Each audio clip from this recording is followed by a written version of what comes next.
Hello നമസ്കാരം. അപ്പോൾ മറ്റൊരു സന്തോഷ വാർത്ത കൂടി ഉണ്ട്. ഇന്ന് ഡിസംബർ 31, 2025 ഡിസംബർ 31 നമ്മുടെ ഉസ്താദ് ഹംസ വൈദ്യർ നല്ലൊരു ഗായകനും കൂടിയാട്ടോ.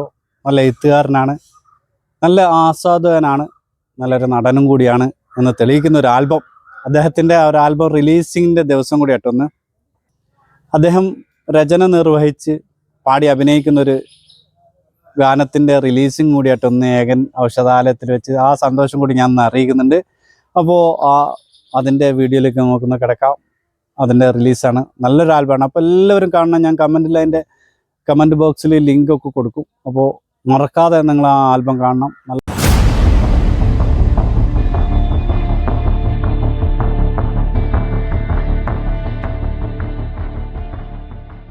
കൂടെയുള്ള ആരാന്നറിയോ? ഈ ഒരു ജില്ല പൂക്കൾ എന്ന് പറഞ്ഞ ആൽബത്തിലെ നായകനാട്ടോ. അപ്പോൾ നായകൻ്റെ വിശേഷങ്ങൾ നമുക്കൊന്ന് കേൾക്കാം. ഒക്കെ സപ്പോർട്ട് കൊടുക്കണം കേട്ടോ. നല്ലൊരു വളർന്നു വരുന്ന കഴിവുള്ള കലാകാരനാണ്. ഓക്കെ. ഹലോ, എൻ്റെ പേര് നിസാറ്. ഞാൻ സുൽത്താൻ ബത്തേരിന്ന് വരുന്നു. ഞാൻ ഉസ്താദിൻ്റെ ആൽബത്തിൽ ചെറിയൊരു റോള് ചെയ്യുന്നുണ്ട്. ഒരു ചില്ല പൂക്കൾ നല്ല പ്രണയഗാനമാണ്, എല്ലാവർക്കും ഇഷ്ടപ്പെടും. ഉസ്താദ് തന്നെയാണ് എഴുതിയതും ഉസ്താദ് തന്നെ ആലപിച്ചതും ഉസ്താദ് തന്നെ അതിൽ അഭിനയിച്ചിട്ടുമുണ്ട്. അതിൽ എനിക്കൊരു റോള് ഉസ്താദ് തന്നിട്ടുണ്ട്. ഈ പാട്ട് എല്ലാവരും കണ്ട് എല്ലാവരും ഷെയർ ചെയ്ത് സപ്പോർട്ട് ചെയ്യണമെന്ന് അപേക്ഷിക്കുന്നു. ഞാൻ തന്നെ പാടിയ ഒരു ഗാനത്തിന്റെ റിലീസിംഗ് ആണ് ഇന്ന്. അതിന്റെ ദൃശ്യാവിഷ്കാരമാണ് ഇന്ന്. ഒരു ചില്ല പൂക്കൾ. അത് ഞാൻ സമർപ്പിച്ചിരിക്കുന്നത് പ്രണയിക്കുന്നവർക്ക് വേണ്ടിയിട്ടാണ്, പ്രണയിനികൾക്ക് വേണ്ടിയിട്ടാണ്. ഞാൻ അതുകൊണ്ടാണ് അതിനകത്ത് എഴുതി വെച്ചത്,